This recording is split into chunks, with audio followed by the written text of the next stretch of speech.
హల్లెలూయా. చెప్దామండి గట్టిగా, హల్లెలూయా. మంచిది.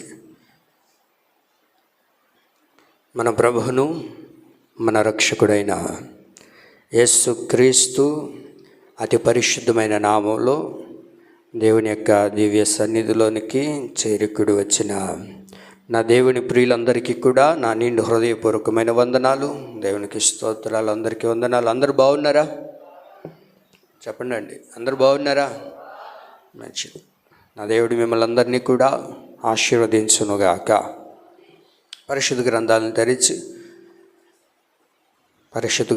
తెరిచి లూకా సువార్త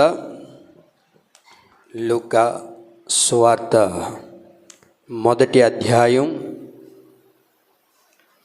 లూకా సువార్త మొదటి అధ్యాయం 43వ వాక్యాన్ని చదువుకుందాం.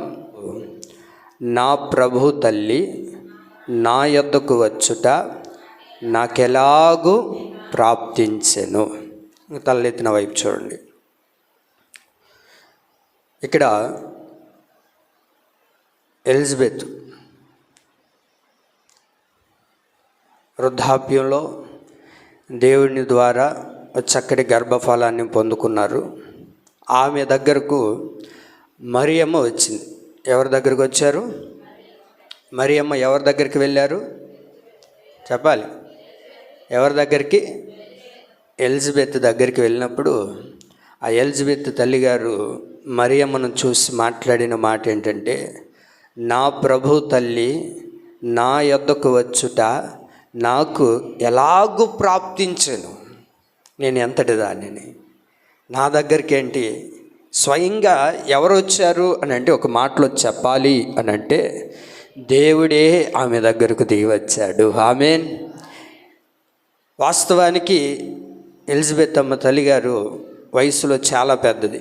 ఎందుకు అని అంటే ఆమె వృద్ధాప్యంలో దేవుని ద్వారా గర్భఫలాన్ని పొందుకుంది. మరియమ్మ గారు అప్పటికే యవన ప్రాయంలో ఉంది. దేవుని యొక్క ఆత్మ ద్వారా, దేవుని యొక్క శక్తి ద్వారా ఆమె గర్భఫలాన్ని అనుభవిస్తూ పొందుకుంది. మనం చూడగలుగుతాం బైబిల్లో. ఇప్పుడు మరియమ్మ తల్లి గారు ఎలిజబెత్ దగ్గరికి వచ్చినప్పుడు ఆమె పలికిన ఒక చక్కటి మాట నాకు బహుగా నచ్చింది. అక్కడ నా ప్రభు తల్లి, ఒక మాటలో నా ప్రభువే నా యొద్దకు రావడం నాకెలాగూ ప్రాప్తించెను. నాకు ఎంత భాగ్యం కలిగింది, ఇది నాకు ఎలా లభించింది. నా దేవుని ప్రియులారా, ఆమె దగ్గరకు ప్రభువే రావడం ఏంటి? ఎలిజబెత్ తల్లిగారి దగ్గరికి దేవుడు స్వయంగా రావడం ఏంటి? ఎవరున్నారు ఇప్పుడు? ఆమె ఎవరిని బట్టి సంతోషిస్తుంది అని అంటే, దేవుడు నా దగ్గరకు వచ్చాడు. ఇది ఎంత గొప్ప భాగ్యం, ఇది ఎంత గొప్ప ఆశీర్వాదకరమైన జీవితం నాకు లభించింది. ఇంతకు మించిన సౌభాగ్యం నాకు లేదు, ఇంతకు మించిన ఆశీర్వాదం మరొకటి లేదు. ఇది దొరకడం, ఇది లభించడం, ఇది కలగడం నా జీవితంలో నేను చేసుకున్న గొప్ప భాగ్యమని ఆమె ఎంచుకుంది. ఈమెకి అలాంటి లాభము, అలాంటిది దొరకడం, అలాంటిది కలగడం, అలాంటిది ప్రాప్తించడం, దానికి గల కారణం ఏంటి అని అంటే బైబిల్లో మనం మొదటిగా చూడగలుగుతాం. ఏమని చూడగలుగుతాము అని అంటే, లూకా సువార్తలోనే వాళ్ళిద్దరి గురించి మంచి మాటలు రాయబడి ఉంటాయి. జకరియా గురించి, ఎలిజబెత్ గురించి చక్కటి మాటలు మనము 6వ వాక్యంలో చూడగలుగుతాం. 6వ వాక్యం చదవనమా? వీరిద్దరూ ప్రభు యొక్క సకలమైన ఆజ్ఞల చొప్పునను న్యాయ విధుల చొప్పునను నిరపరాధులుగాను నడుచుకొనుచు దేవుని దృష్టికి నీతిమంతులయ్యుండిరి. ఇది ఎలా నాకు ప్రాప్తించింది? అంకేం అర్థం కావట్లేదు. నేను ఎలాంటి దానిని, ఎంతటి వాడిని, ఇదేంటి నాకు కలగడం, ఈ భాగ్యం ఏంటి నాకు దొరకడం, ఇది ఎలా నాకు ప్రాప్తించింది అని అంటే, వాళ్ళెవరు? నీతిమంతులని రాయబడింది వాక్యంలో. ఏంటిది అది? అది నీతిమంతులుగా మనం ఉన్నాము గనుకనే ఏమండి, నీతిమంతులుగా ప్రభు మనల్ని చేయడానికే, పరిశుద్ధులుగా దేవుడు మనల్ని చేయడానికే ఆయన మన కొరకు ప్రాప్తించబడ్డారు ఈ లోకంలో. మనం అనేక సందర్భాల్లో వింటాం, ఏది దొరకాలన్నా, ఏది జరగాలన్నా, ఏం పొందుకోవాలన్నా ఏముండాలంట అమ్మా? దేవుని యొక్క ప్రాప్తి ఉండాలి అండి. ప్రాప్తించుట, ప్రాప్తి పొందుట అని అంటే అర్థం ఏంటంటే కలుగుట. ఏంటిది అర్థం? దానికి కొన్ని పర్యాయ పదాలు, నానార్థాలు ఏంటంటే ప్రాప్తించుట అంటే కలుగుట, దొరుకుట, లభించుట. ఏమండి? ఇవన్నీ దీనికి సంబంధించినటివే. ఎలా ఇది నాకు కలిగింది, ఎలా దీన్ని నేను పొందుకున్నాను, ఎలా నాకు దొరికింది అని అంటే, మేము నీతిమంతులుగా ఉన్నాము గనుకనే. వాళ్ళు ఎలా ఉన్నారంట? వారు నీతిమంతులుగా ఉన్నారు గనుకనే దేవుడు వారి దగ్గరికి వెళ్ళారు. ఈ ఆరాధనలోనికి చేరుకుడిచ్చిన మనం అందరం కూడా యేసు రక్తం చేత కడగబడిన మనం అందరము కూడా ఏమై ఉన్నాము అని అంటే నీతిమంతులుగా పిలువబడుతూ ఉన్నాము. ఆమేన్. యేసయ్య రక్తం చేత కడగబడిన ప్రతి వ్యక్తి ఎవరు? నీతిమంతులు. ప్రభు మన యొద్దకు రావడానికి మనలో ఏముందండి? ఎలాంటి వారు మనం? అయితే ఆయన మనకు దొరకడమే గొప్ప ప్రాప్తి, ఆయన మనకు కలగడమే గొప్ప ఆశీర్వాదం. ఇంతకు మించింది మరొకటి లేదు. ఆయన మనకు ప్రాప్తించబడ్డారు, ఆయన మనకు దొరికారు, ఆయన మనకు లభించారు. ఈ ఆరాధనలో దేవుని ప్రియులారా, దేవుని ద్వారా మనము పొందుకునేవారిగా ఉండాలి. దేవుని ద్వారా ఒక ప్రాప్తి కలగాలని ప్రభు సన్నిధికి వచ్చాం. ఇప్పుడు దేవుని ఆరాధనకు నీవు నేను వచ్చింది ఎందుకు అని అంటే, దేవుని ద్వారా ఏదో ఒకటి పొందుకోవాలి, ఏదో ఒకటి నాకు కలగాలి, ఏదో ఒకటి దేవుడి దగ్గర నాకు దొరుకుతుంది, ఆయన ప్రాప్తి కావాలని ప్రభు దగ్గరకు వచ్చాం. మరి ప్రభు దగ్గరకు వచ్చిన తర్వాత ఏ ప్రాప్తిని పొందుకొని ఇక్కడి నుంచి వెళ్ళగలుగుతున్నాం? యేసయ్య దగ్గరకు వచ్చావు నిజమే, మందిరానికి వచ్చావు, చక్కగా ప్రార్థన చేసుకున్నావు, పెద్ద ముసుగేసుకున్నావు, పెద్ద బైబిల్ పట్టుకున్నావు, చక్కగా 4 పాటలు పాడావు, చక్కగా ఆరాధించావు. మరి దేవుని దగ్గరకు వచ్చిన తర్వాత ఈ ఆరాధన ముగించేసరికి నువ్వు దేనిని పొందుకొని ఇక్కడి నుంచి వెళ్ళగలుగుతున్నావు? దేనిని ఆయన ద్వారా లభించుకొని ఆయన ద్వారా నీకేం కలిగి ఇక్కడి నుంచి వెళ్ళగలుగుతున్నాం? ఒట్టివారిగానే వచ్చి మరలా ఒట్టివారిగానే వెళ్ళిపోవడానికి మనం వచ్చింది ఆరాధనకి? చెప్పరే, ఎందుకు వచ్చాం? దేవుని దగ్గర ఒక ప్రాప్తి పొందుకోవడానికి వచ్చాం. కానీ ఈ రోజున చాలామంది దైనందిన జీవితాల్లో ఏ ప్రాప్తి కలుగుతుంది? నేను అంటాను, ఇన్ని దినాలుగా దేవుడి మందిరానికి వస్తున్నాం కదా, ఇన్ని రోజులుగా దేవుని ఆరాధించడానికి వస్తున్నాం కదా, దేవుని ద్వారా నువ్వేం పొందుకున్నావు? దేవుని ద్వారా నీకు దొరికింది ఏంటి? దేవుని ద్వారా నీకు లభించింది ఏంటి? దేవుని ద్వారా నువ్వు ఏది ప్రాప్తించబడింది నీ జీవితంలో? చెప్పరే. ఏమన్నా ఉందా ఈ చేతులో? చెప్పరే, ఏమన్నా ఉందా? ఏమీ లేదయ్యా, ఒట్టి చేతులతో వస్తున్నాం, పోతా ఉన్నాం, ఏం పొందుకోవట్లేదు. ఒక్కడు పొందుకున్నాం మనం. యేసయ్యను నమ్ముకున్న తర్వాత, యేసయ్యను ఆరాధిస్తున్న తర్వాత, యేసయ్య సన్నిధిలోనికి వచ్చిన తర్వాత, ఏమండి నా దేవుని ప్రియులారా, మన దైనందిన జీవితాల్లో దేవుని ద్వారా ఆశీర్వాదాలు పొందుకోవడం పక్కన పెడితే ఒకటి పొందుకున్నాం మనం. ఏం పొందుకున్నాం చెప్పనా? కీడును పొందుకున్నాం మనం. చెప్పండి, ఏం పొందుకున్నాం? చెప్పండి, ఏం పొందుకున్నాం?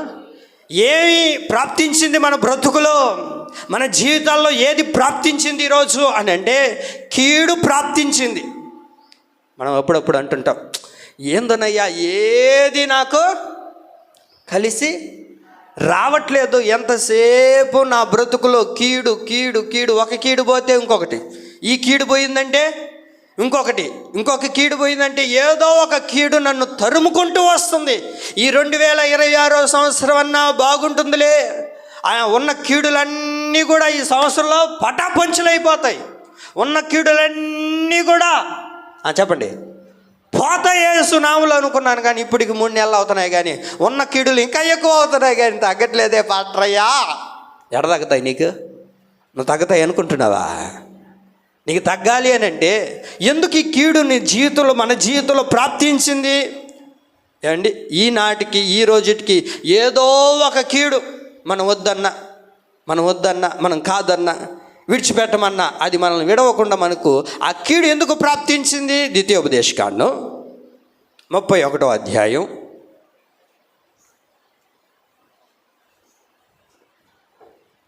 ద్వితీయోపదేశకాండం 31వ అధ్యాయం.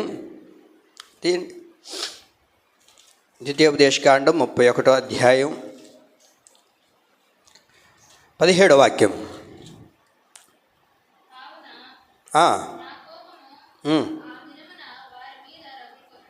చదవండమ్మా. అమ్మా ఏంటిదంట? నేను వారిని విడిచి వారికి విరోధునగుదును, వారు క్షీణించిపోదురు, విస్తారమైన కీడులు ఆపదలు వారికి ప్రాప్తించును. ఆ దినమున వారు మన దేవుడు మన మధ్య నుండకపోయినందున కదా ఈ కీడులు మనకు ప్రాప్తించినందుకుందురు. ఎందుకు కీడు ప్రాప్తించింది? అమ్మా వినండి, ఎందుకు నీకు కీడు ప్రాప్తిస్తుంది? ప్రతిరోజు ఒక కీడు పోతే ఒకటి, ఒక కీడు పోతే ఒకటి, ఒకటి పోతే ఒకటి, ఒకటి పోతే ఒకటి. ఒక కీడు నీ జీవితంలో ఎందుకు పరిగెడుతుందో చెప్పనా? దేవుడు మనతో లేడు. దేవుడు నీతో ఉంటే ప్రతి కీడు తొలగిపోతుంది. కీడు ఎందుకు వస్తుంది? దేవుడు నీతో లేడు. దేవుడు నీతో పాటు ఉంటే, దేవుడు నీతో పాటు జీవించగలిగితే, దేవునితో పాటు మనం ఉండగలిగితే, దేవునితో పాటు సహవాసం చేయగలిగితే, దేవునితో పాటు నడవగలిగితే, దేవునితో మనం మమేకం అవ్వగలిగితే ప్రతి కీడు నుండి ప్రభు తొలగిస్తాడు. వారు అన్న మాట ఏంటో తెలుసా? కీడు మనకి ఏమైంది? ప్రాప్తించిందంట. ఎందుకు ప్రాప్తించింది అని వాళ్ళు ఆలోచిస్తే వాళ్ళు అన్న మాట ఏంటో తెలుసా? దేవుడు మనతో, చెప్పండి, దేవుడు మనతో లేరు. దేవుడు మనతో లేరు. దేవుడు మనతో లేడు గనుకనే, దేవుడితో మనతో ఒక అనుబంధం లేదు గనుకనే మనకు కీడు సంభవించింది, కీడు ప్రాప్తించింది, కీడు లభించింది. ఒకటే గుర్తుపెట్టుకో, నీకు కీడు కలుగుతుంది అనుకోండి, కీడు ఏమండి, ఇబ్బంది, సమస్య, ఒక ఇరుకు ఇబ్బందుల లాంటి జీవితం నీ జీవితంలో, దైనందిన జీవితంలో ఎదురవుతుంది అని అంటే ఒకటే కారణం, నీతో ఎవరు లేరని అర్థం. అది దేవుడు నీతో ఉంటే కీడు వస్తుందా? చెప్పండి. దేవుడు మనతో ఉంటే కీడు వస్తుందా? అరే కీడు ప్రాప్తించిందంటే వీరి జీవితాల్లో. ఎందుకు ఈ కీడు ప్రాప్తించిందంటే దేవుడు వారితో లేడు. దేవుడు వారిని ఏం చేశాడు అంటే విడిచిపెట్టాడు అంట. దేవుడు ఏం చేశాడు? దేవుడు ఎందుకు విడుస్తాడు మనల్ని? ప్రభు యొక్క వాక్యం ఇలా అంటుంది కదా, నేను నిన్ను విడువను ఎడబాయను అని ప్రభు సెలవిస్తుంటే, మరి దేవుడు ఎందుకు విడిచిపెట్టాడు? దేవుడు ఎందుకు మనల్ని వదిలేసి ఉన్నాడు? దేవుడు ఎందుకు విడిచిపెట్టాడు? చదవండి, 16వ వాక్యం చదవండి ఇప్పుడు. ఇదిగో నీవు నీ పితరులతో, చదవండి అమ్మా, ఈ జనులు లేచి, మోషే నువ్వు చనిపోబోతున్నావు, ఈ జనులు లేచి ఎవరి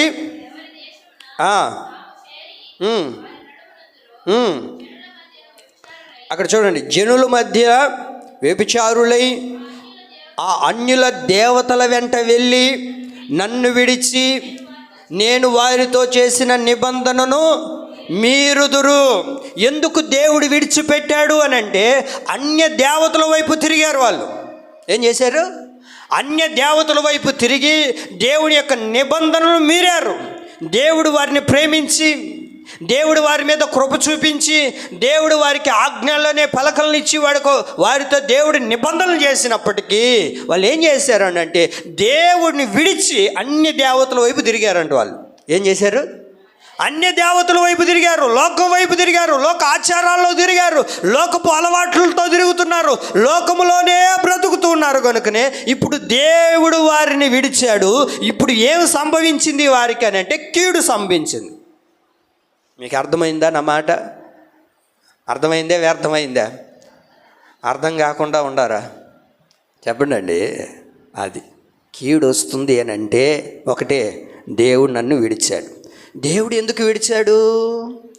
దేవుడు ఎందుకు విడిచాడు? నువ్వు లోకంలో కలిసావు, లోకపు ఆచారాలతో కలిసావు, లోకముతో తిరుగుతున్నావు, లోకముతో నడుస్తున్నావు, లోకంతో జీవిస్తున్నప్పుడు దేవుడు నిన్ను విడవకుండా ఉంటాడా? చెప్పండి. ఎంత ప్రేమించుంటాడు ఇశ్రాయేలు ప్రజల్ని దేవుడు, ఎంత ప్రేమించాడండి దేవుడు వారిని. ఎంత ప్రేమించిన దేవుడే ఈ రోజున వారిని విడిచిపెట్టడానికి గల కారణం ఏంటంటే వారు అన్య దేవతల వైపు తిరిగారు. దేవుడు వారితో చేసిన నిబంధన మీరి, దేవుడితో వారు చేసిన నిబంధనలన్నిటినీ మీరి వాళ్ళకి ఇష్టానుసారంగా జీవించడం ప్రారంభించారు. తద్వారా వారికి ప్రాప్తించింది ఏంటి? ఏం ప్రాప్తించింది చెప్పాలి అందరూ? ఏం ప్రాప్తించింది? కీడు ప్రాప్తించింది. మన బ్రతుకులో మన జీవితాల్లో ఒక కీడు వస్తుంది అని అంటే ఏమండి, దానికి గల కారణం ఏంటంటే చెప్పండి, ఏంటిది? దేవుడు మనల్ని విడిచాడు. పాస్టయ్య, నాకే ఎందుకు ఈ కీడు వచ్చింది? నాకే ఎందుకు ఈ కీడు సంభవించింది? ఏ లోకంలో ఇంతమంది ఉన్నారు కదా. మన వాళ్ళకి బాధ అంతా ఏంటంటే వీళ్ళకి వచ్చిందని బాధ కాదు, వాళ్ళు పక్కన వాళ్ళకి రాలేదని బాధ. ఏమండి, నీకు ఎట్లాంటిది వచ్చిందో నీ పక్కన వాళ్ళకి గాడి వస్తే అబ్బా రాత్రి ఎంత సుఖంగా నిద్ర వస్తుందో. ఏంటండి సైలెంట్గా ఉంటారు? అవునా కదా? కొంతమంది ఉంటారు పైశాసిక ఆనందం. వీళ్ళకేం ఆనందం అంటే పైశాసిక ఆనందం. మన ఇంట్లో ఉన్న కూడు గుడ్డ అంతటిని కుక్కలు వచ్చి చల్లాచెదురు చేసి నువ్వేం చేసుకున్నావు అవన్నిటిని తినేసి శుభ్రంగా సామాన్లన్నీ దోశ వెళ్ళిపోయినాయి అనుకో కుక్కలు. నువ్వు ఇంటికి వెళ్ళిన తర్వాత అది చూసిన తర్వాత ఎట్టయిపోతుంది? నీకు కడుపు మండిపోయి ఏంది ఇది ఇట్లా జరిగింది, మంచిగా వండుకొని అన్నీ పెట్టుకొని వస్తేనేమో అన్నిటినీ చల్లాచెదురు చేసేసినాయి పాడు కుక్కలు. ఎవరితో చెప్పాలి, ఎక్కడ ఆడవాలని చెప్పి నువ్వు బయటికి వెళ్ళిన తర్వాత నీ పక్కన ఇంట్లో కూడా అదే జరిగింది అనుకో, అబ్బా నీకు కూడా అట్లా జరిగింది వదినా, పనిలో వదినా ఏమో ఈ పాడు కుక్కలు అంటావు. అదే ఎవరికి జరగకుండా నీకు ఒకటే జరిగినాయి అనుకో ఏమంటావు? ఈ పాడు నాశనం కుక్కలు ఎన్నోడై ఊర్లో సాగుకూడదు దియ్యా, ఆ మున్సిపాలిటీ వాళ్ళు ఏం చేస్తున్నారు, కుక్కలన్నింటినీ తీసుకోమాకూడదని అప్పుడు అరస్తావు. అదే నీ పక్కన ఉంటే వాళ్ళకి జరిగితే పనిలే వదినా మనకు కాకపోతే ఎవరికి జరుగుతాయి ఏమండి? అంటే ఎదుటోళ్ళకి జరిగితే నీకు జరిగితే అప్పుడు బాగుంటుంది. అంతేనా మనం చేసేది కదా? మన బ్రతుకులు అదే కదా ఉండేది మనకు ఎప్పుడు. మనకు ఏది జరిగిందో మన పక్కన వాళ్ళకి కూడా జరిగితే అప్పుడు హాయిగా నిమ్మలంగా ఎండాకాలంలో ఐస్ క్రీమ్ తిన్నంత చల్లగా ఉంటుంది. అరే దేవుడు నన్ను విడిచాడే, ఈ కీడు వెంట ఇంకొక కీడు, ఈ కీడు పోతే ఇంకొక కీడు, ఈ సంవత్సరం ఒక కీడు జరిగింది, ఇంకా రాకూడదు ప్రభు అని అనుకుంటే మరలా వచ్చే సంవత్సరం ఇంకొక కీడు జరుగుతుంది. సంవత్సరం వచ్చిన ఇబ్బందులు. ఇప్పుడు ఎలా ఉంది? రోజు మార్చి రోజు నిన్ను వదలను అన్నట్లుగా అదేం చేస్తుంది? ఆ కీడు మనతోనే వస్తుండే, మనం గ్రహించలేకపోతుంటే ఎందుకు వస్తుంది ఈ కీడు? కారణం ఏంటో తెలుసా? దేవుడు మనల్ని విడిచాడు. దేవుడు ఎందుకు విడిచాడు అని అంటే చెప్పండి, దేవుడు ఎందుకు విడుస్తాడండి? మనం దేవుని విడిచిపెట్టాం, దేవుని యొక్క ఆజ్ఞలకు మీరాం, లోకం వైపు తిరిగాం, లోకంలో జీవిస్తున్నాం, లోకంతో నడిపించబడుతున్నాం. నీకున్న సమయాన్ని అంతటిని తీసుకొని వెళ్ళి లోకానికి పెట్టి నీ జీవితాన్ని లోకంలోనికి ఉంచి తర్వాత ఏదో ఒక గంట, ఏదో ఒక అరగంట, లేకపోతే ఏదో 2 గంటల సేపు పట్టి పెట్టినట్లుగా కుట్టి కట్టినట్లుగా ఉండిపోతుందిలే ఏమవుతుందిలే అన్నట్లుగా కూర్చొని వెళ్ళిపోతే సరిపోతుంది అనుకున్నావా? ఏమండి, ఒక 2 గంటల సేపు ముళ్ళ కంచి మీద కూర్చున్నట్లుగా దేవుడు ఆరాధనలో పోయి కూర్చొని వెళ్ళిపోతే ఇంక నా బ్రతుకులో కీడే రాదనుకుంటున్నావా? 2 గంటల సేపు కూర్చొని వెళ్ళిపోతే కీడు రాదనుకోవడం నీ పొరపాటు. ఏమండి, నిన్ను నీవు మోసపుచ్చుకుంటున్నావు. కాబట్టి ఇంకనైనా అన్ని దేవతలను విడిచిపెట్టి ఏమండి లోకాన్ని విడిచిపెట్టి దేవునితో ఉందుముగాక. అలాంటప్పుడు మనకు నీతి కలుగుతుంది. ఆ నీతి ద్వారా ఏం కలుగుతుందయ్యా అంటే ప్రభువు మనకు ప్రాప్తించడం ప్రారంభిస్తారు. అర్థమవుతుందన్నమాట. ఎందుకు ప్రభు మనకు ప్రాప్తించాడు? కాలము సంపూర్ణమైనప్పుడు వాక్యం చెప్పరే, మనకు అవన్నీ ఎందుకు గుర్తుంటాయి? కాలము సంపూర్ణమైనప్పుడు ఆయన అద్వితీయ కుమారుని ఈ లోకానికి పంపెను. ఎందుకు ఆయన మన కొరకు ప్రాప్తించబడ్డారు అని అంటే ఏమండి, పాపములో ఉన్న ప్రతి మానవుడిని విడిపించి వాని యొక్క జీవితాన్ని మార్చి వాని యొక్క జీవితంలో అద్భుతాలను చేయడానికి, వారి జీవితాన్ని సస్యశ్యామలంగా చేయడానికి, వారికి నీతిని అనుగ్రహించడానికి, వారిని పవిత్రతను అనుగ్రహించడానికి, వారికి బ్రాహ్మణ పంచడానికి, వారి జీవితాన్ని ఎన్నడూ వెళ్ళని నవనూతన మార్గాల్లో నడిపించడానికి నా దేవుడి లోకానికి దిగి వచ్చి మన కొరకు ప్రాప్తించబడ్డాడు ఆయన. అయితే మనం ఏం చేస్తున్నాం? ప్రాప్తించబడిన ఆ దేవుడిని కాలదనుకొని లోకం వైపు తిరుగుతున్నాం. కానీ మన మనస్సులో, మన ఆలోచనలో, మన జీవితంలో ఏమని భ్రమపడుతున్నామంటే, యేసయ్య నాతో, నీవు నా తోడు. ఏడున్నాడమ్మా నాయనా? ఏడున్నాడమ్మా? ఉంటాడు నీతో. నువ్వు 2 సేపు కొంచెం టయానికి రాకుండా నీకు ఇష్టం వచ్చినప్పుడు వచ్చి నీకు ఇష్టం వచ్చినప్పుడు పోతుంటే ఉంటాడు ఆయన నీతో. గవర్నమెంట్ జాబ్లు ఎట పెరిగేస్తాడు టయానికి బాకపోతే, అటు పెరిగేయాలి మిమ్మల్ని కూడా, అప్పుడు కుదురుగా ఉంటారు. ఎక్కడ ఉంటాడు దేవుడు? అరే దేవుడు కదా మనకు ప్రాప్తించబడింది. ఆ మహోన్నతుడైన దేవుడు, లోకాన్ని సృష్టించిన సర్వనాథుడైన దేవుడు, అంతటి పరిశుద్ధుడే నీ కొరకు ప్రాప్తిస్తే, నీ కొరకు అనుగ్రహించబడితే, మనందరి కొరకు ఆయన దొరికాడు ఏమండి. మరి ఆయన మనకు కలిగినప్పుడు మనం ఏం చేయగలుగుతున్నాం? ప్రాప్తించబడిన దాన్ని మనం ఏం చేస్తున్నాం ఈరోజు చెప్పండి? ప్రాప్తించబడిన దాన్ని కాలదనుకొని వెళ్తున్నాం. దరిద్రం మనం ఎంత ఉంటే ఎవడు ఏం చేస్తాడు చెప్పండి? దరిద్రుడు అంటే అట్టుపండు తిన్నా చెప్పండి. ఎట్టుంటారంటే మీరు చూసేదానికి, నా బిడ్డలయ్యా ఎవరైనా కొత్త వాళ్ళు కానీ వచ్చి చూస్తే ఎంత బాగుండారో, వీళ్ళు నోరు కూడా ఎత్తట్లేదయ్యా. బాగున్నాడండి. ఇంటికాడ ఎట్టుంటారు అట్టుండండి. రాత్రే చెప్పుకున్నాం, మేము ఒక వాక్యం చెప్పుకున్నాం. ఏం చెప్పుకున్నాం అంటే, నటించకూడదని చెప్పుకున్నాం రాత్రి. కాబట్టి అట్లా ఉండగాకండి, బాగుండండి. ఎట్టుంటారో ఫ్రీగా అట్టుండండి. ఎవరో కుట్టినట్లుగా, మిమ్మల్ని కట్టి పెట్టేసినట్లుగా, ఎందుకు ఈ సంఖ్యల్లో ఉన్నాం మమ్మల్ని, ఈ సంఖ్యల్లో మమ్మల్ని ఎందుకు బంధించారు, ఎప్పుడు 12 అవుతుంది, ఎప్పుడు వదులుతారు, ఎప్పుడు ముగిస్తారు అన్నట్టు కూర్చోగాకండి. ఆనందంగా సంతోషంగా ఆ సంఖ్యలను పక్కన పెట్టి కొంచెం ఫ్రీగా ఆనందంగా ఉండండి. ఎండాకాలం కదా, మంచిది. చూడండి, కొన్నిసార్లు దరిద్రుడికి ఎలా ఉంటుందంటే, దరిద్రుని గురించే కదా మనం చెప్పుకుంటున్నాం. దరిద్రుడు అట్టుపండు తిన్నా పళ్ళు ఊడిపోతాయంట. అట్లా దరిద్రం మనం వెంట ఉంటే ఎవరు ఏం చేయలేరు. ఒక రోజంట వాడు బాగా ప్రార్థన చేస్తున్నాడంట. బాగా నిష్ఠలతో ప్రార్థన చేస్తూ ఉంటే, అయ్యా నాకు డబ్బు వర్షం కురిపించు, నా దరిద్రాన్ని పోగొట్టు అనేసి బాగా ప్రార్థన చేసుకున్నాడంట. బాగా మొక్కున్న తర్వాత, సరే వీడింతగా పాకులాడుతున్నాడు కదా, వీడు దరిద్రాన్ని పోగొడతాం. కాబట్టి వీడికి ఏదో ఒకటి వాడి భక్తిని మెచ్చి ఇప్పుడు దేవుడు ఏం చేశాడు అని అంటే, వాడి దరిద్రాన్ని పోగొట్టడానికి ఒక పెద్ద మూట డబ్బు ఒకటి రోడ్లో వేసాడంట. వాడు పోతా ఉండే దారిలో అటు వేసాడంట. చూసి అయినా ఎత్తుకుంటాడేమని. ఈడెవరు చెప్పరే నోరు తెరిచి? దరిద్రం వెంటాడుతుంటే ఎవడు ఏం చేస్తాడు ఇంకా? అయితే వీడికి ఒక ఆలోచన వచ్చిందంట. రోడ్డు మీద పోతుంటే ఒక గుడ్డోని చూశాడంట. అయ్యో వాళ్ళు ఎట్లా నడుస్తున్నారు, మనం కూడా ఒకసారి కళ్ళు లేకపోతే ఎట్లా నడుస్తామో చూద్దామని చెప్పి వీడు కళ్ళు మూసుకొని పోతున్నాడంట. కళ్ళు మూసుకొని నడుస్తా పోతున్నాడంట ఈ దరిద్రుడు. ఎప్పుడైతే ఆ మూట డబ్బు, ఆ బంగారపు డబ్బు, ఆ దేవుడు పైనుంచి మూట వేసాడు కదా, అది కాలుకు తగిలినప్పుడు వాడు తగులుకొని, చూసావా గుడ్డలకి ఎన్ని ఇబ్బందులు జరుగుతున్నాయో, రోడ్డు మీద ఏవేవో వేసేస్తున్నారు, వాళ్ళు ఒకళ్ళు పడితే ఏం జరుగును, నేను కాబట్టి గట్టిగా నిలబడ్డానని చెప్పి దాన్ని కాలు దనుకొని ముందుకు పోతా ఉన్నాడంట.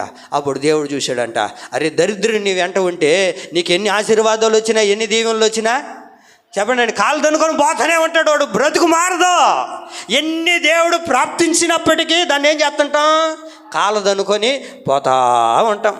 ఇంకేం చేస్తాం? నీకు ఎన్ని దొరికినా, ఎన్ని లభించినా, ఎన్ని కలిగినా, ఎన్ని దేవుడు ప్రాప్తించినా మనం ఏం చేస్తూ ఉంటామంటే మరలా లోకం వైపే తిరుగుతుంటాం, మరలా లోకంలోనే కలిసిపోతూ ఉంటాం. ఇంక మీదటనైనా దేవుని విడవకుండా దేవునితో పాటు మనం ఉండగలిగితే ఆ దేవాతి దేవుని ద్వారా అనేకమైనవి మనకు కలుగునుగాక, అనేకమైనవి ప్రభు మనకు ప్రాప్తించునుగాక. చక్కగా ఒక 3 మాటలు, ముచ్చటగా ఒక 3 మాటలు చెప్తాను. చెప్పమంటారా? కరెక్ట్ టయానికే వదులుతాను. మీరేం దిగులు పడబాకండి. మీరు టయాన్ని పాటించకపోయినా ఏమండి, మేమైనా టయాన్ని పాటించాలి కదా. ఒక 3 మాటలు. దేవుని ద్వారా ఏది మనకు ప్రాప్తించబడుతుంది? రాసుకునే భక్తులు రాసుకోండి. దేవుని ద్వారా ఏది మనకు ప్రాప్తించబడుతుంది, ఎలా ప్రాప్తించబడుతుంది, ఎప్పుడు ప్రాప్తించబడుతుంది? చక్కగా 3 మాటలు చెప్తాను. మొదటి మాట, దేవుని మాట శ్రద్ధగా వింటే దీవెనలు ప్రాప్తించబడతాయి. మొదటి మాట, దేవుని మాట శ్రద్ధగా వింటే దీవెనలు ప్రాప్తించబడతాయి. మీరు చెప్పండి ఇప్పుడు. అది దీవెనలు ప్రాప్తించబడతాయి. ద్వితీయోపదేశకాండం 28వ అధ్యాయం 2వ వాక్యాన్ని చదువుకుందాం. 1-2 వాక్యాలు.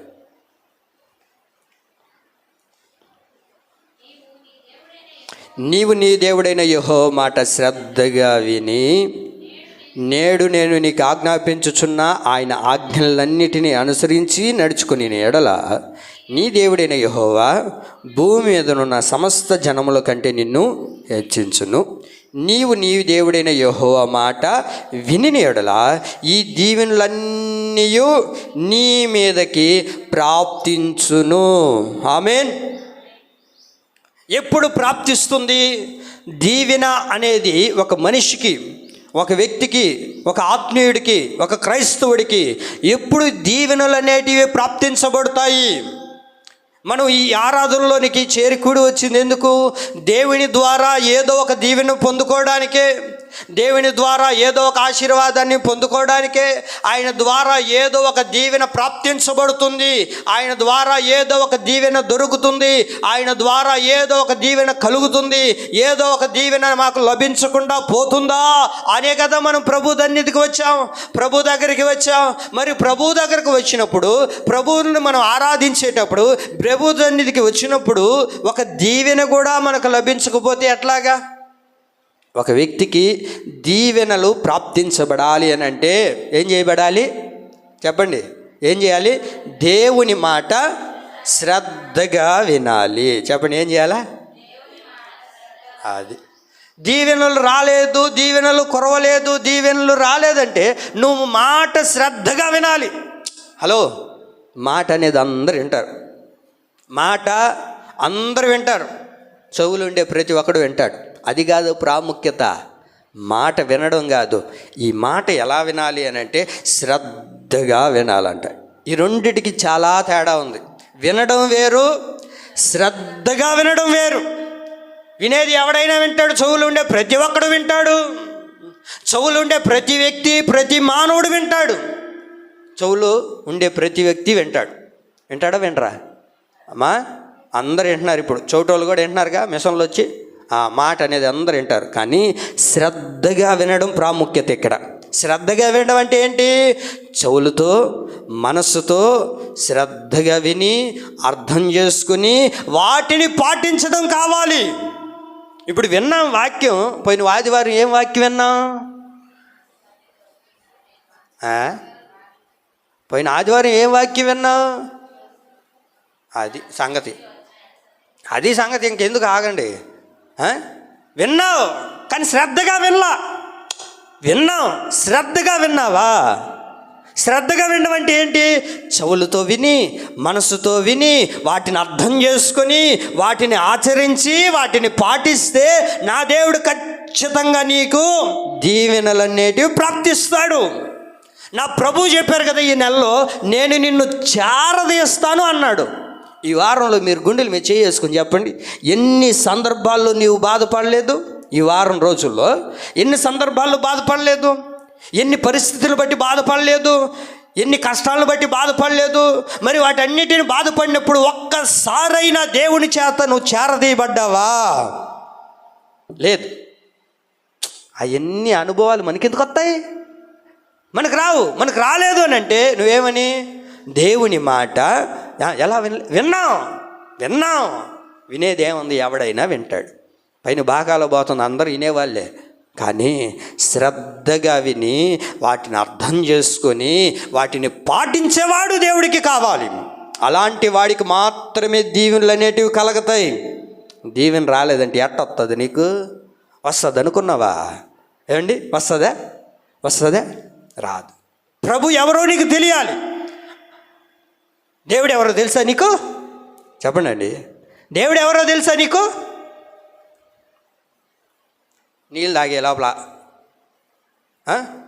ఒక మాట చెప్పండి, దేవుడు ఎవరో మీకు తెలుసా తెలీదు అనే దానికి ఆన్సర్ ఇవ్వండి.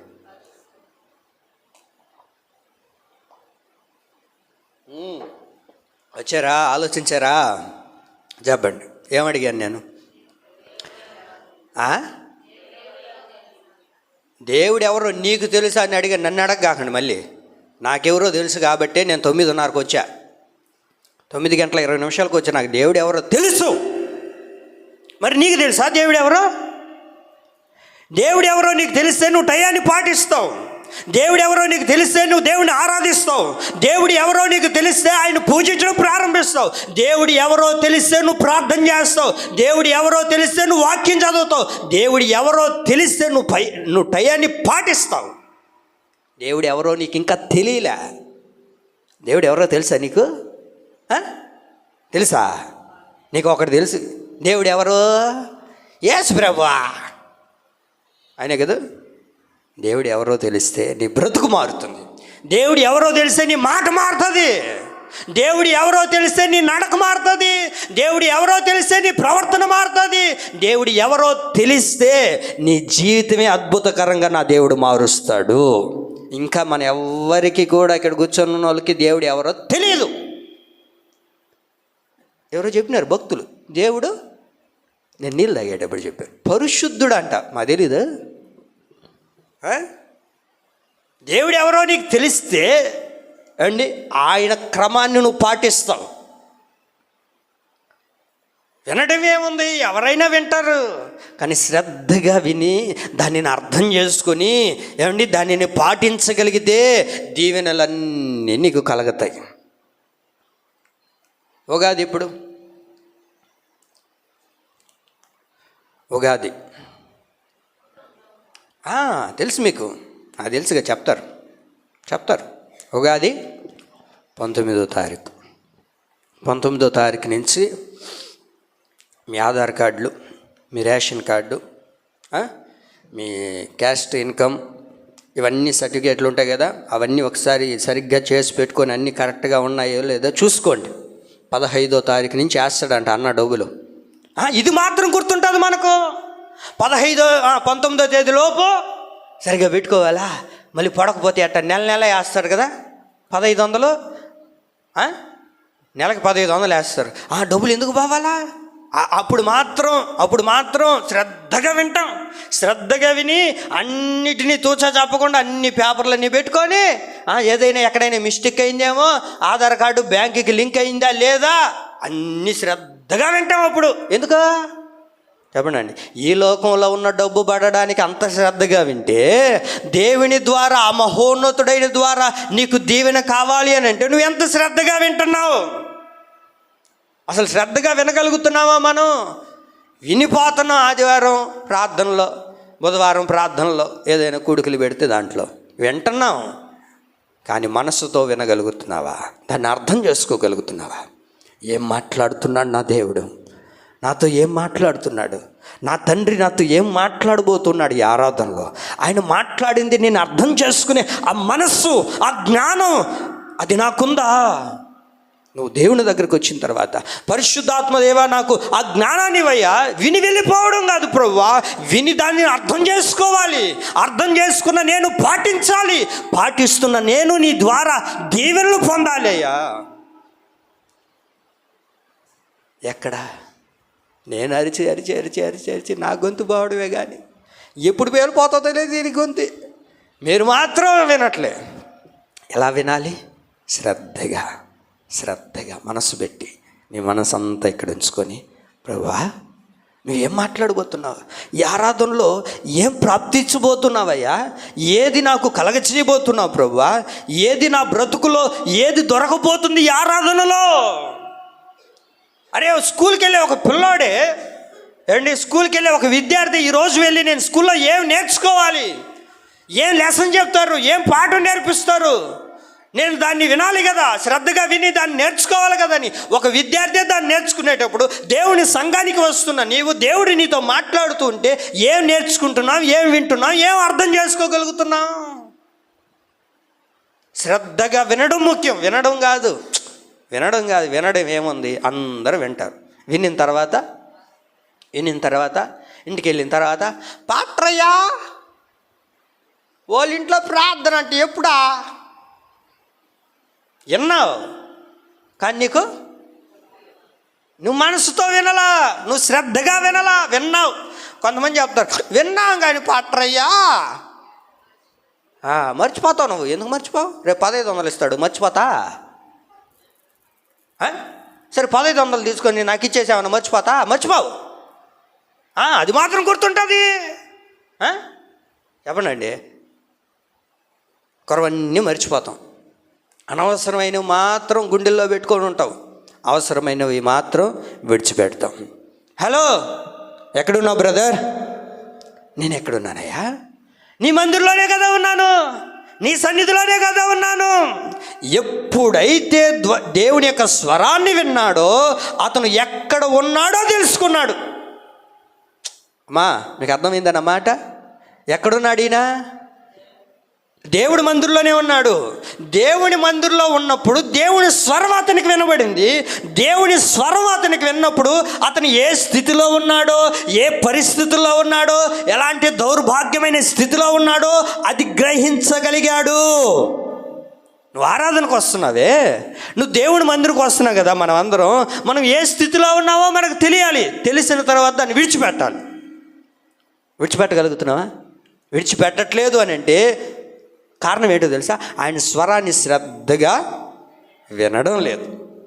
ఆదికాండం 3వ అధ్యాయం 10వ వాక్యం చదవండమ్మా. ఆదికాండం 3:10. పై వాక్యం చదవండమ్మా. 9వ వాక్యం. దేవుడైన యెహోవా, అక్కడికి ఆగండి, అక్కడ మీ పేరు పెట్టుకోండి. దేవుడైన యెహోవా రాహుల్ని చెప్పండి. నా పేరు చెప్తారు ఏంది? మీ పేరు పెట్టుకొని చెప్పమంటే ఇక్కడ కూడా చూడండి, నా పేరే పెడుతున్నారు, మీ పేరు పెట్టుకోవడానికి ఇష్టపడట్లే. చదవండి, మీ పేరు పెట్టుకొని చదవండి. దేవుడైన యెహోవా చెప్పరే, పెట్టుకున్నారా మీ పేరు? చదవండి అయితే. దేవుడైన యెహోవా పిలిచి నీవు ఎక్కడ ఉన్నావనెను. అందుకతడు నేను సంఘంలోనే ఉన్నానయ్యా. ఎక్కడున్నాడు? నువ్వు చర్చిలోనే ఉండవు, ఏం ఉపయోగం? తర్వాత నీ స్వరము వినినప్పుడు అద్భుతం ఏంటో తెలుసా? నీ స్వరము విన్నప్పుడు దిగంబరిగా నుంటిని గనుక భయపడి దాక్కుంటిని. ఎప్పుడు భయపడి దాక్కున్నాడు? ఆయన స్వరాన్ని శ్రద్ధగా విన్నప్పుడు. నువ్వు దేవుని సంఘానికి వచ్చినప్పుడు భయపడట్లేదు అని అంటే ఆయన స్వరాన్ని శ్రద్ధగా వినట్లే. నువ్వు శ్రద్ధగా ఆయన స్వరాన్ని వింటే నువ్వు ఏ స్థితిలో ఉన్నావో గుర్తుపడతావు. నువ్వు ఏ పరిస్థితుల్లో నడిపించబడుతున్నావో, ఏ హీనమైన స్థితిలో ఉన్నావో, ఎక్కడ దిగంబరి అయిపోయి ఉన్నావో అది నీకు తెలుస్తుంది. మనకింకా తెలియట్లే. ఏంటిది? మన పైన వస్త్రం ఉందా లేదా అనేది. ఏమండి, ప్రభు దగ్గరకు వచ్చాం, ఎలా ఉన్నాడంట చెప్పండి. దిగంబరిగా ఉన్నాడంట. ఎక్కడ? అది వెరీ గుడ్, బాగా వింటున్నారు. అయితే నా దేవుడు మిమ్మల్ని దీవించును గాక. ఎక్కడున్నాడు అయ్యగారు? అమ్మగారు ఎక్కడుంది? సంఘంలో ఉన్నారు. సంఘంలో ఉన్నప్పుడు ఆయన స్వరాన్ని విన్నప్పుడు వాళ్ళు భయపడ్డారు. భయపడడానికి గల కారణం ఏంటంటే వాళ్ళు ఏ స్థితిలో ఉన్నారో వాళ్ళకి తెలుస్తుంది. నువ్వు దేవుని సన్నిధికి వస్తే నువ్వు శ్రద్ధగా వింటే నిజమే కదా, నేను ఈ స్థితిలో ఉన్నాను కదా, ఈ పరిస్థితిలో ఉన్నాను కదా, నేను దీనిని విడిచిపెట్టాలి కదా, నేను దీనికి దూరం అవ్వాలి కదా, అది నీకు తెలుస్తుంది. నువ్వు ఇంకా దాన్ని విడిచిపెట్టట్లేదంటే, దానికి దూరం అవ్వట్లేదు అని అంటే దేవుని మాట నువ్వు శ్రద్ధగా వినట్లే. శ్రద్ధగా వింటే మనం ఏ స్థితిలో ఉన్నామో, ఎక్కడ పడిపోయామో, ఎక్కడ జీవిస్తున్నామో, ఎక్కడ నడుస్తున్నామో అవన్నీ మనకి తెలుస్తాయి. మనకు తెలియట్లేదు అని అంటే, మనం మారట్లేదు అని అంటే, మనం గుర్తుపట్టట్లేదు అని అంటే దేవుని స్వరాన్ని నువ్వు వినట్లే. కానీ తోటలో ఉండవు. అమ్మా తోటలో ఉండవు, ఎందుకు ప్రయోజనం? దేవుని స్వరం వినకుండా. దేవుని స్వరాన్ని వినాలి కదా. దేవుని మాట శ్రద్ధగా ఏం చేయాలి? వినాలి వినాలి వినాలి. ఈ రోజున మనం దేవుడి మాట శ్రద్ధగా వినాం. మనం వినేదంతా ఎవరి మాట వింటామో చెప్పనా? మనుషుల మాట చాలా శ్రద్ధగా వింటాం. 24 గంటలు మాట్లాడుతూ ఉంటే, కూర్చొని ముచ్చట్లు పెడుతూ ఉంటే వింటాం. వాళ్ళు ఇలా పోయారు, వీళ్ళు ఇలా పోయారు, వాళ్ళ కుటుంబం ఇలా ఉంది, వీళ్ళ కుటుంబం ఇలా ఉంది, వాళ్ళు అటు చేశారు, వీళ్ళు ఇటు చేశారు, ఇది ఇటు పోయింది, అది ఇటు పోయింది అని చెప్పి 24 గంటలు మాట్లాడు. తూచా తప్పకుండా పూసగుచ్చినట్లుగా మాట్లాడుతుంటే కూర్చొని విని విని విని విని విని విని జీవితాన్ని పాడు చేసుకుంటున్నాం. చదవండి వాక్యం. మనుషుని యొక్క మాట వింటే ఏం జరుగుతుందో చూడండి. ఆదికాండం 27వ అధ్యాయం చదవండి. ఆదికాండం 27:34.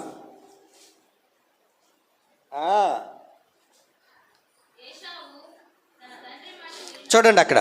ఏశావు తన తండ్రి మాట వినినప్పుడు అతను ఏమయ్యాడు? దుఃఖాక్రాంతుడయ్యాడు. ఎవరి మాట? మనిషి మాట విన్నప్పుడు.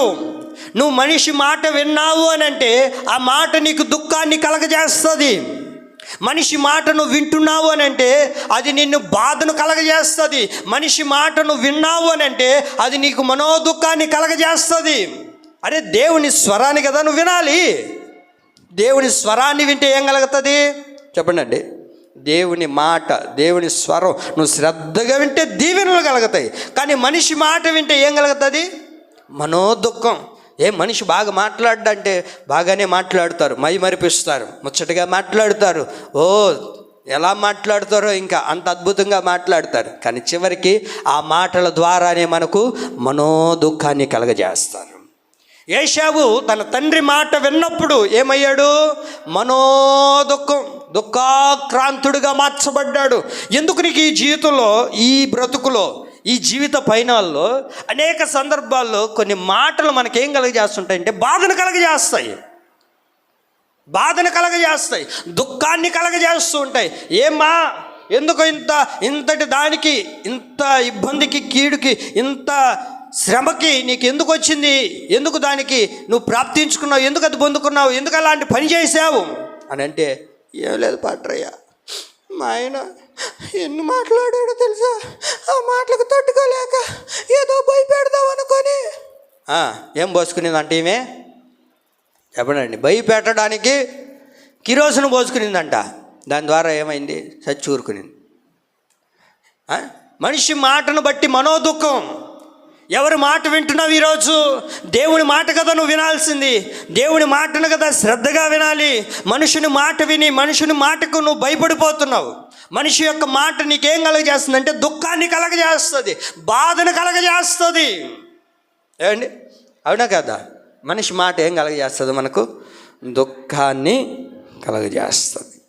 కాబట్టి నువ్వు మనిషి మాట వినగాక, మనిషి మాట విన్నంత కాలం నీకు ఏమవుతుంది చెప్పండి అండి? దుఃఖం, లేనిపోని సమస్య, లేనిపోని బాధ, మనుషుల మాటలు విని విని విని విని విని విని విని ఏమండి లేనిపోని సమస్యలు కొని తెచ్చుకోగాక ఆ మనిషి మాట నీకు దుఃఖాన్ని కలగజేస్తుంది. ఏం కలగజేస్తుంది చెప్పండి? ఏం కలగజేస్తుంది? నిన్ను కాకపోతే చేసుకున్నా, నాకు ఎట్లాంటి సంబంధం వచ్చిందనుకున్నా. కొంతమంది మళ్ళీ డైలాగులు వేస్తుంటారు, ఎటువంటి సంబంధం వచ్చిందనుకున్నా అని. ఏదో ఆయన ఏదో కోపంలో అన్నాడు అనుకో, ఇంకా కారిపోతూ ఉంటుంది డ్యామ్.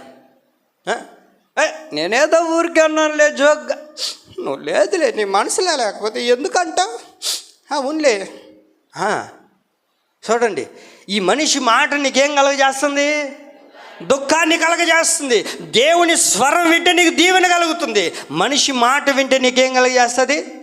దుఃఖాన్ని కలగజేస్తుంది. మనం రాత్రి అన్నం కూడా తినాం, అట్టే పడుకొని దాని గురించి పదే పదే పదే పదే ఆలోచించి బీపీ డౌన్ చేసుకొని అప్పుడు హాస్పిటల్ పాలవుతాం. మనిషి మాట వింటే ఏమవుతుందో చెప్పనా? రెండోదిగా మొదటి సమూయేలు 17వ అధ్యాయం. మొదటి సమూయేలు 17వ అధ్యాయం. మొదటి సమూయేలు 17:11 చూసారా? మొదటి సమూయేలు 17 11.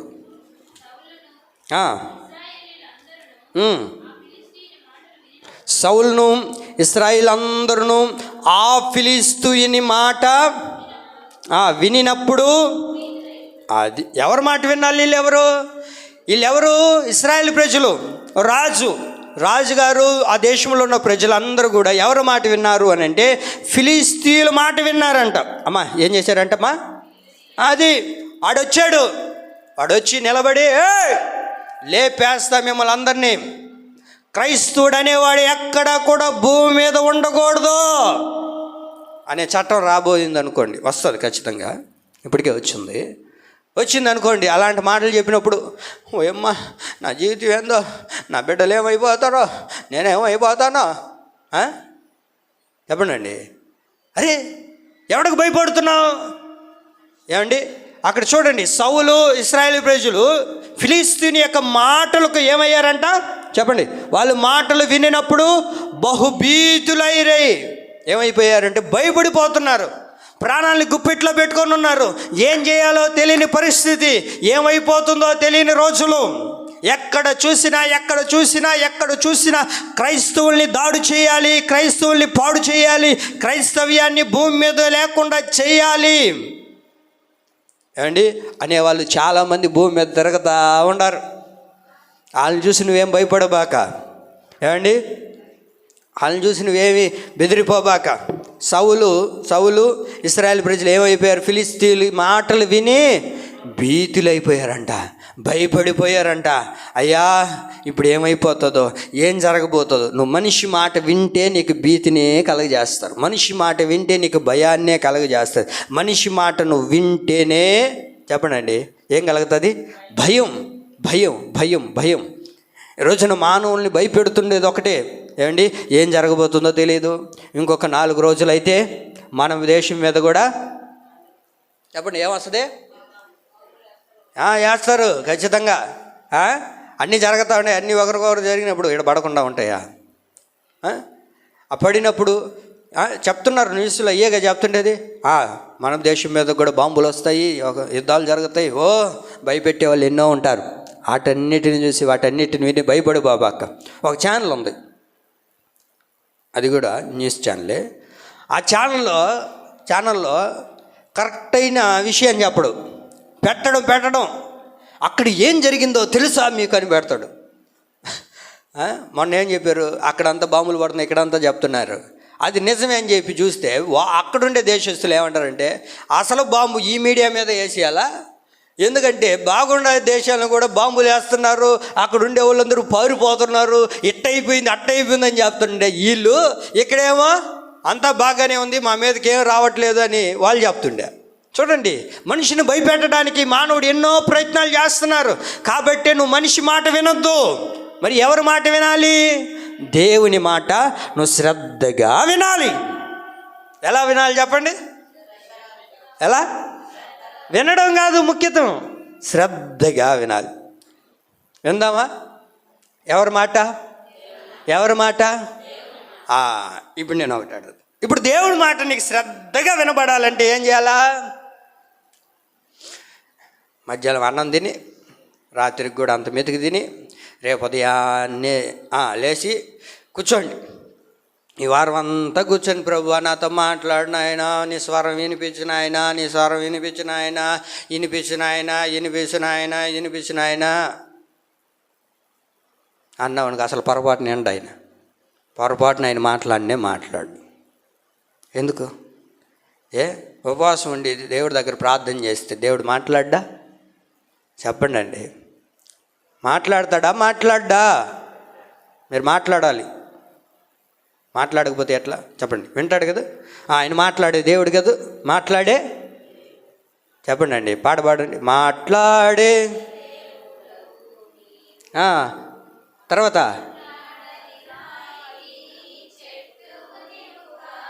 అది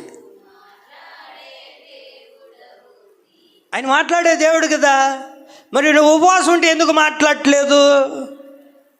దీక్షలతో, పవిత్రతతో, పరిశుద్ధతో, నిష్ఠగా కూర్చొని, ప్రభువా పాస్టర్ చెప్పినాడు, నీ స్వరం నేను వినడానికి సిద్ధంగా ఉన్నాను, శ్రద్ధతో నీ మాట వింటాను, నీ స్వరాన్ని నాకు వినిపించు అని ఉపవాసం ఉండి కూర్చొని ఉంటే నా ప్రభు అసలు మాట్లాడు. సరే, చిట్ట చివరికి ప్రభు దిగి వచ్చి, భక్తురాలా ఏమైంది నీకు, ఎందుకు కడుపు కట్టుకొని కూర్చొని ఉన్నావు అని అంటే, అయ్యా మా పాస్టర్ చెప్పినాడు శ్రద్ధగా నీ మాట వినాలంట. మరి నువ్వు మాట్లాడు ప్రభు, అందుకని నేను ఉపవాసుడి ప్రార్థన చేస్తున్నానంటే ఆయన అంటాడు, ఎప్పుడో మాట్లాడాను అంటాడు. ఎప్పుడు మాట్లాడినావు ప్రభు? ప్రతి ఆదివారం మాట్లాడుతున్నలే. ప్రతి ఆదివారం నువ్వంట ప్రభు మాట్లాడేది మా పాస్టర్ కాదా? బడుద్దాయి పాస్టర్ ఎట్టు మాట్లాడతాడు? ఎవరు మాట్లాడేది? ఎవరమ్మా? ఎవరు? అది పాస్టర్ ఎందుకు మాట్లాడతాడు? దేవుడు కదా మాట్లాడేది నీతో. కొంతమంది కూర్చోండారు, చెప్పులే అన్నాడు కూర్చొని ఉండారు. దేవుడే కదా మనతో మాట్లాడేది, ఆయన స్వరం కదా నీకు వినబడేది. ఆయన స్వరం సాక్షాత్తు మనకి వినబడుతుందా? ఒక్క మాట గమనించండి.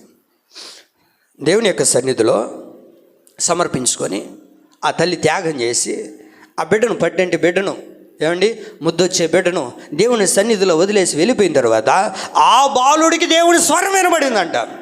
Hello Samuel.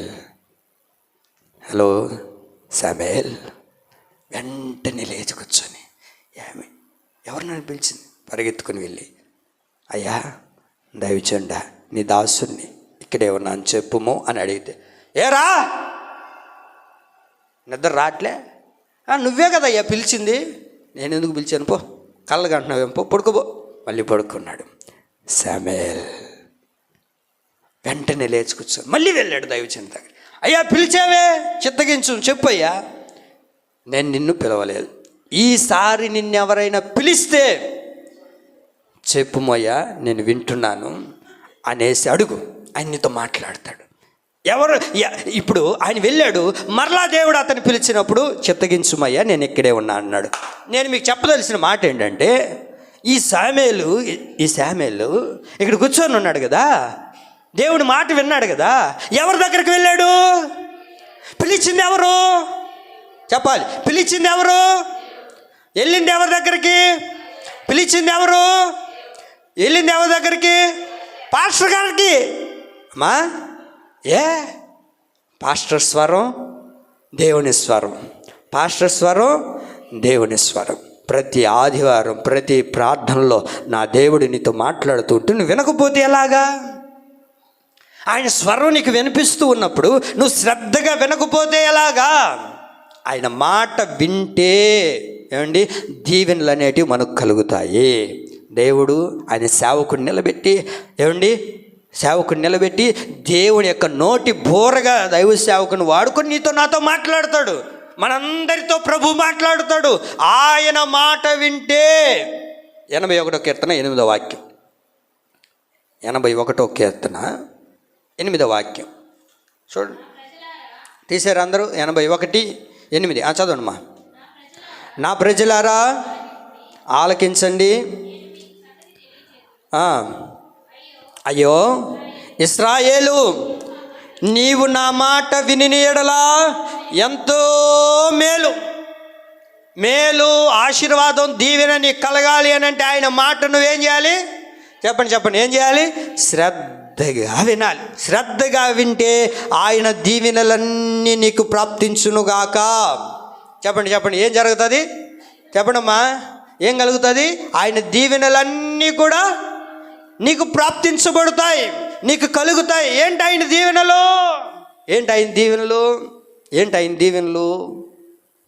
చూడండి, ఆయన మాట వింటే మనకేం కలుగుతుందంట? ఎంతో మేలు. ప్రతి దీవెనలు కూడా నీకు ప్రాప్తించబడతాయి. ప్రతి దీవెనలు నీకు ప్రాప్తించబడతాయి. భూమి మీద సమస్త జనముల కంటే నిన్ను హెచ్చుగా, ఎక్కువవానిగా, గొప్పవానిగా నా ప్రభు చేస్తాడు. అలా చెయ్యాలి, అలా జరగాలి అని అంటే నువ్వేం చేయాలి? దేవుని మాట నువ్వు శ్రద్ధగా వినాలి. నీ గర్భఫలము, నీ భూఫలము, నీ పశువులు, నీ మందలు, ప్రతిదీ, నీ గొర్రెలు, నీ మేకలు, మందలు అన్నీ కూడా దీవెనకరంగా ఉంటాయి ఆయన మాట విన్నప్పుడు. ఆయన మాట విన్నప్పుడు నీకేవైతే ఉన్నాయో ఏమండి అవన్నీ కూడా దేవుడు దీవించడం ప్రారంభిస్తాడు. నీ గంప పిండి, అందులో ఉన్న పిండి, ఆహారము, ప్రతిదీ దేవుడు ఏం చేస్తాడు? దీవించడం ప్రారంభిస్తాడు. ఆహారం ఎక్కడా నీకు తక్కువ కాదు, ఎక్కడా నీకు కొరత లేదు. ఈరోజు నేను తినలేదు, ఇది నాకు లేదు, ఇది నేను భుజించలేదు అన్నదానికి లేకుండా నా ప్రభు నీకు సమృద్ధిగా అనుగ్రహిస్తాడు. కడుపారా నువ్వు తిని భుజించేటట్లుగా నా ప్రభు నిన్ను దీవిస్తాడు. నువ్వు లోనికి వచ్చినప్పుడు, నువ్వు బయటికి వెళ్ళినప్పుడు నువ్వేం చేయబడతావు? దీవించబడతావు. నువ్వు ఇంట్లోకి వచ్చినా దీవెనే, నువ్వు బయటికి వెళ్ళినా దీవెనే. సమాజంలోనికి వెళ్ళినా, వివాహానికి వెళ్ళినా, ఒక ఫంక్షన్కి వెళ్ళినా, నువ్వు ఎక్కడికి వెళ్ళినా వారు దీవెనకరంగా మార్చబడిపోతారు. అది నీ ద్వారా. ఎప్పుడు? నువ్వు దేవుని మాట శ్రద్ధగా విన్నప్పుడు. ఎప్పుడు? చెప్పండి. ఎప్పుడు? నువ్వు దేవుని మాట శ్రద్ధగా విన్నప్పుడు. నువ్వు శ్రద్ధగా వింటే ఏమండి అనేకమైన దీవెనలు ఇక్కడ ఉన్నాయి. మీరు ఇంటికి వెళ్ళిన తర్వాత చదువుకోండి. ఇన్ని దీవెనలు దేవుడి నీకు సొంతం చేయాలనే ఏమండి. దీవెనలేమో అనేకమైనవి, చేయాల్సిన పనేమో చెప్పండి, పనేమో ఒక్కటే, దీవెనలేమో అనేకమైనవి ఉన్నాయి. ఆ దీవెనలన్నీ నీకు కావాలి అని అంటే నా దేవుడు నీ ద్వారా కోరుకుంటుండేది ఏంటి అని అంటే దేవుని మాట శ్రద్ధగా వినాలి. నువ్వు శ్రద్ధగా వింటే దీవెనలన్నీ నీకు ప్రభు ప్రాప్తించునుగాక. ఆమేన్, ఆమేన్, ఆమేన్. ఈ నా దేవుని మాటలు నా వినికిడిలో పరిశుద్ధాత్మ దేవుడు నీరు కట్టి ఫలింపచేయునుగాక. ఆమేన్.